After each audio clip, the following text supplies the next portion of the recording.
হাতে মোমবাতি, কণ্ঠে প্রার্থনা সঙ্গীত, পায়ে পায়ে এগিয়ে চলছে আলোর মিছিল। হাজার হাজার নারী পুরুষ সারিবদ্ধভাবে উঠছেন গারো পাহাড়ে। শেরপুরের নালিতাবাড়ির বারোমারি সাধুলিয়র ধর্মপল্লীতে 2 দিনের ফাতেমা রানীর তীর্থ উৎসব। বৃহস্পতিবার সকাল থেকেই দেশ বিদেশের খ্রিস্ট ভক্তরা জড়ো হন মিশন এলাকায়। সন্ধ্যায় বের হয় আলোর মিছিল। এতে প্রায় 40,000 মানুষ অংশ নেন। অক্টোবর মাসের প্রতি বছর বৃহস্পতিবার শুক্রবার হয়। আমরা সবাই বিভিন্ন জায়গা থেকে একত্রিত হই বারোমারি তীর্থস্থানে।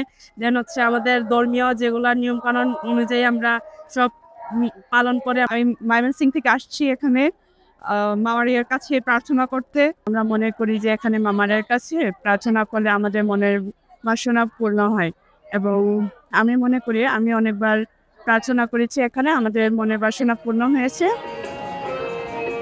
শোভাযাত্রাটি ছাড়িয়ে যায় প্রায় 2 কিলোমিটার পথ। গারো পাহাড়ে ধরা দেয় এক নৈসর্গিক পরিবেশ। বছর বছর আমরা মামার কাছে প্রার্থনা করি আমাদের পরিবারের জন্য, মা বাবার জন্য। ছোট আকারে শুরু হয়েছিল, এখন অনেক বড় আকার ধারণ করেছে।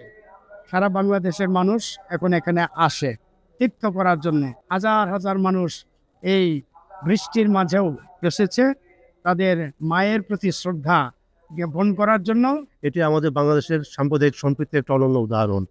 তো যেহেতু অনেক লোক এখানে আসে, হাজার হাজার লোক আসে, ব্যবস্থাপনা একটা বিশাল বিষয়। আমরা এখানে আপনার জানেন নিরাপত্তা বিষয়গুলো আমাদের পুলিশ বাহিনী দেখছে, একই সঙ্গে আমাদের বিজেপি আছে, আনসার আছে, গোয়েন্দা বাহিনী আছে, উপজেলা প্রশাসন, জেলা প্রশাসন, সবাইকে নিয়ে সামগ্রিকভাবে কাজ করছি।